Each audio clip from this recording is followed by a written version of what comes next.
మనకు తెలిసింది నలుగురికి పంచాలి, మనకు తెలియనిది నలుగురిని అడిగి తెలుసుకోవాలి. ఎప్పుడూ మిమ్మల్ని సంతోషపెట్టే వారి దగ్గరకు వెళ్ళడమే కాదు, అప్పుడప్పుడు మీరు లేకుంటే సంతోషంగా ఉండలేని వారి దగ్గరకు కూడా వెళ్ళండి. మనిషి అన్నవాడు కష్టాలకు దూరంగా ఉండాలనుకుంటాడు. మనసున్నవాడు కష్టాల్లో ఉన్నవారికి దగ్గరగా ఉండాలనుకుంటాడు. గొప్ప గొప్ప వాళ్ళు నాకు స్నేహితులు కావాలని కోరుకోను, నా స్నేహితులందరూ గొప్పవాళ్ళు కావాలని కోరుకుంటాను. చిన్న పొరపాటే కదా అని నిర్లక్ష్యం చేయకూడదు. పెద్ద ఓడను కూడా ముంచేయడానికి చిన్న రంధ్రం సరిపోతుంది. సూర్యుడికి వెలుగు, చంద్రునికి వెన్నెల ఎంత ప్రత్యేకతనిస్తుందో మనిషికి మానవత్వం అనేది అంతే ప్రత్యేకతని తెస్తుంది. ఏమైందని అడిగేవారు, ఏమైనా నీతో నడిచేవారు, ఒంటరైనా ఓటమైనా నీతో ఉండేది నువ్వు మాత్రమే. రూపాన్ని చూసి మోసపోకు, రూపాయిని చూసి మురిసిపోకు. రూపమైన రూపాయి అయినా ఏదీ శాశ్వతం కాదు, మనసులోని ప్రేమాభిమానాలే శాశ్వతం. నవ్వుతూ ఉండండి, ఎందుకంటే జీవితం ఒక అందమైన విషయం మరియు నవ్వడానికి చాలా అనుభవాలు ఉన్నాయి, గుర్తుకు తెచ్చుకోండి. మాటల్లో అబద్ధం ఉన్నా పర్వాలేదు, కానీ చూపించే ప్రేమలో మాత్రం అబద్ధం ఉండకూడదు. జీవితం ఒక నాటకం, ఇక్కడ నటించడం రానప్పుడు ఇతరుల నాటకాలను చూస్తూ ఉండాల్సిందే. మీ శక్తిని అంతా కూడగట్టుకొని గొప్ప ప్రయత్నం చేయండి, అప్పుడు కాలం కూడా తన గమ్యం మార్చుకొని మీకు సహకరిస్తుంది.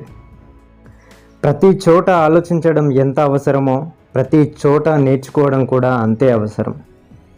ఒకరి వ్యక్తిత్వం మనసుని హత్తుకున్నప్పుడే ఒక బంధం ముడిపడుతుంది, లేకుంటే పరిచయంగానే మిగిలిపోతుంది. ఆస్తులు ఎక్కువ ఉన్న వారి కంటే ఆప్తులు ఎక్కువ ఉన్నవారే అధిక సంపన్నులు.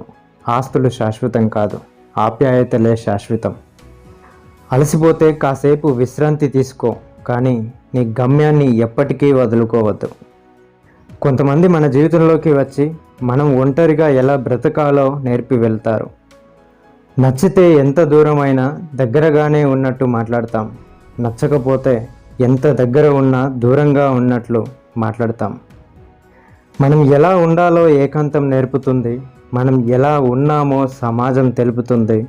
జీవితంలో కోట్లు సంపాదించినా కలగని ఆనందం ఒక మంచి పని చేసినప్పుడు, మంచి వారిని ఆత్మీయులుగా పొందినప్పుడు మాత్రమే కలుగుతుంది.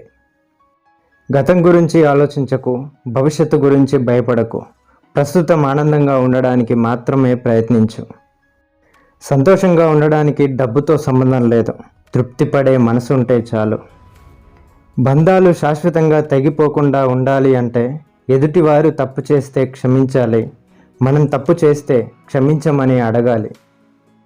జలపాతపు దారికి బండరాళ్ళు అడ్డు రాకపోతే శ్రావ్యమైన శబ్దాలను వినలేము. అలాగే జీవితంలో కష్టాలు అనుభవించకపోతే సుఖం యొక్క విలువను తెలుసుకోలేము. ఒంటరితనం అనే భయాన్ని చెరిపేస్తూ, వెంటనే నడిచే నీడ అనే ధైర్యాన్ని చూపిస్తూ వేవేల ఆశల వెల్లువల్ని చిగురిస్తుంది వెలుగు. తెలుసుకోవాలని అనుకుంటే నేర్చుకుంటాం, తెలుసు అని అనుకుంటే ఆగిపోతాం. పుస్తకంలో ఉన్న ప్రపంచం వరకు మొదటి బెంచి బాగానే ఉంటుంది, పుస్తకాన్ని దాటి ప్రపంచం చూడటానికి చివరి బెంచి వీలుగా ఉంటుంది. మనం చేసే ప్రయాణంలో ప్రేమతో పడిన ప్రతి అడుగు ఎదురు వచ్చే ప్రతి మలుపుని అందంగా మార్చేస్తుంది. Thank you for watching. తర్వాత వీడియోల కోసం ఇక్కడ క్లిక్ చేయండి.